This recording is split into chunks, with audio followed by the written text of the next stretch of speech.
ఐపీఎల్‌లో పాత రికార్డ్స్‌ని చెరిపేసి కొత్త రికార్డ్స్‌ని క్రియేట్ చేస్తుంటారు. అది ఒక ప్లేయర్ కావచ్చు, ఒక టీమ్ కావచ్చు. కానీ ఇప్పుడు నేను చెప్పబోయే రికార్డ్స్ మాత్రం అంత తేలిగ్గా బద్దలు కావు. అవి ఏంటి అనేవి ఇప్పుడు మనం తెలుసుకుందాం. Number 1 best bowling figure. టీ20లో 3-4 వికెట్లు తీయడమే గ్రేట్.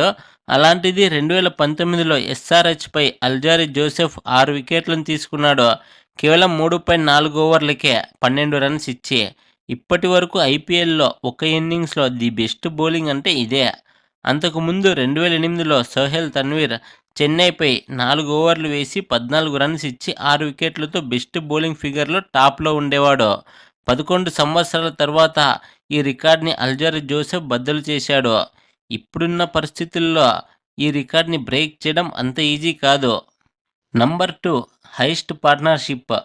2016లో గుజరాత్ లయన్స్‌పై విరాట్ కోహ్లీ మరియు ఏబీ డివిలియర్స్ కలిసి సెకండ్ పార్ట్నర్‌షిప్‌కి ఏకంగా 229 పరుగులు జోడించారు. ఒక టీం టీ20లో 220 కొట్టడమే ఎక్కువ. అలాంటిది వీరు 229 పార్ట్నర్‌షిప్‌ని కనబరిచారు. ఈ ఇన్నింగ్స్‌లో విరాట్ కోహ్లీ 55 బాల్స్‌లో 5 ఫోర్లు, 8 సిక్స్‌లతో 109 చేస్తే ఏబీ డివిలియర్స్ 52 బాల్స్‌లో 10 ఫోర్లు, 12 సిక్స్‌లతో 129 చేశాడు. ఈ మధ్యకాలంలో ఐపీఎల్ మ్యాచెస్ చూస్తే ఈ రికార్డ్‌ని బ్రేక్ చేసేలా ఉన్నా అంత తేలికేం కాదు. అంతకుముందు హైయెస్ట్ పార్ట్నర్‌షిప్ రికార్డు కూడా వీరి పేరిట్లోనే ఉండేది. 2015లో 215 రన్స్ చేసి టాప్‌లో ఉండేవారు.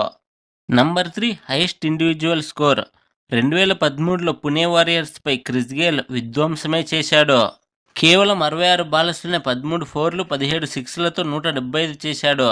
ఈ ఇన్నింగ్స్ ఆడి 10 సంవత్సరాలకు పైగా అయిపోయినా ఈ రికార్డు బ్రేక్ చేయడం కాదు కదా, దరిదాపుల్లో కూడా ఎవరూ రాలేకపోతున్నారు. అంతకుముందు 2008లో బ్రెండన్ మెక్కల్లమ్ చేసిన 158 హైయెస్ట్ ఇండివిడ్యువల్ స్కోర్‌ని గేల్ బ్రేక్ చేశాడు. ఈ ఇన్నింగ్స్‌లో గేల్ ఎన్నో రికార్డ్స్‌ని అందుకున్నాడు. అందులో ఒకటి, ఒకే ఇన్నింగ్స్‌లో ఎక్కువ సిక్సెస్ కొట్టిన ప్లేయర్‌గా నిలిచాడు. 17 సిక్స్‌లు. అలాగే 30 బాల్స్‌లోనే సెంచరీని చేసి ఫాస్టెస్ట్ 100 చేసిన ప్లేయర్‌గా నిలిచాడు. అంతకుముందు 2010లో యూసుఫ్ పఠాన్ 37 బాల్స్‌లో సెంచరీ చేసి టాప్‌లో ఉండేవాడు. దీన్ని గేల్ బీట్ చేశాడు. గేల్ పేరిట మరో రికార్డుంది. ఐపీఎల్‌లో ఎక్కువ సిక్సెస్ కొట్టిన ప్లేయర్ల లిస్ట్‌లోనూ టాప్‌లోనే ఉన్నాడు. 357 సిక్స్‌లతో. సెకండ్ ప్లేస్‌లో రోహిత్ శర్మ 277 సిక్స్‌లతో. థర్డ్ ప్లేస్‌లో విరాట్ కోహ్లీ ఉన్నాడు 267 సిక్స్‌లతో. వీళ్ళు చాలా దూరంగానే ఉన్నారు. చూద్దాం ఏమన్నా క్రాస్ చేస్తారేమో ఈ రికార్డ్‌ని. Number 4 most number of ducks. ఐపీఎల్‌లో ఎక్కువ సార్లు డకౌట్ అయిన రికార్డ్ మన ఇండియన్ ప్లేయర్ మీదే ఉంది. అది ఎవరు అంటారా?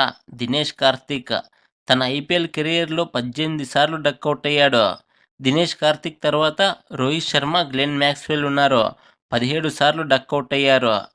తర్వాత సునీల్ నారాయణ్, పీయూష్ చావ్లా 16 సార్లు డకౌట్లతో వీరు కూడా రేస్‌లోనే ఉన్నారు. Number 5 most hat-trick wickets in IPL. 3 బాల్స్‌కి 3 సిక్స్‌లు కొట్టొచ్చేమో కానీ 3 బాల్స్‌కి 3 వికెట్స్ తీయడం అంటే చాలా కష్టం. అలాంటిది అమిత్ మిశ్రా ఈ హ్యాట్రిక్ వికెట్స్‌ని 3 సార్లు సాధించాడు. 2008లో ఢిల్లీ డేర్ డెవిల్స్ తరపున ఆడి డెక్కన్ చార్జర్స్‌పై హ్యాట్రిక్ వికెట్స్ తీసుకుంటే 2011లో డెక్కన్ చార్జర్స్ తరపున ఆడి కింగ్స్ 11 పంజాబ్‌పై హ్యాట్రిక్ వికెట్స్ తీసుకున్నాడు. ముచ్చటగా మూడోసారి 2013లో ఎస్ఆర్‌హెచ్ తరపున ఆడి పుణె వారియర్స్‌పై తీసుకున్నాడు. ఈ రికార్డ్‌ని బీట్ చేయడం దాదాపు అసాధ్యమనే చెప్పొచ్చు. యువరాజ్ సింగ్ కూడా ఈ ఫీట్‌ని 2 సార్లు అందుకున్నాడు. 2009లో ఆర్సీబీపై మరియు డెక్కన్ చార్జర్స్‌పై. ఇదే 2009లో రోహిత్ శర్మ కూడా ఒకసారి హ్యాట్రిక్ వికెట్స్ తీసుకున్నాడు. అభిషేక్ నాయర్‌ను, హర్భజన్ సింగ్‌ను, జేపీ డుమ్నీని అవుట్ చేసి. Number 6 maximum runs in 1 over. ఒక ఓవర్లో ఎక్కువ రన్స్ చేసిన రికార్డ్ ఇద్దరు ప్లేయర్లపై ఉంది. క్రిస్ గేల్ మరియు రవీంద్ర జడేజాపై. ఇంతకీ ఎంత చేశారో తెలుసా? ఒక ఓవర్లో మహా అయితే ఎన్ని రన్స్ చేయొచ్చు? 6 బాల్స్‌కి 6 సిక్సెస్ కొట్టినా 36 అవుతుంది. కానీ వీరు 37 రన్స్ చేశారు.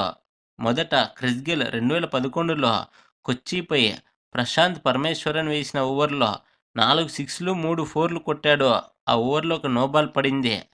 సెకండ్ రవీంద్ర జడేజా 2021లో హర్షల్ పటేల్ వేసిన ఓవర్లో 5 సిక్స్‌లు, ఒక ఫోర్, ఒక డబుల్ రన్ తీశాడు. అందులోనూ ఒక నో బాల్ వేయడంతో ఇన్ని రన్స్ వచ్చాయి. చూద్దాం ఎవరైనా ఈ రికార్డ్ని బ్రేక్ చేసే ఛాన్స్ ఉందేమో. Number 7 most catches in a single season.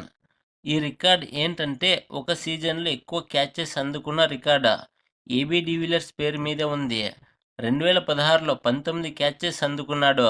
దీన్ని అచీవ్ చేయడానికి రియాన్ పరాగ్ 2022లో 17 క్యాచెస్తో, రుతురాజ్ గైక్వాడ్ 2023లో 17 క్యాచెస్తో దగ్గరకు వచ్చినా ఈ రికార్డ్ని బ్రేక్ చేయలేకపోయారు.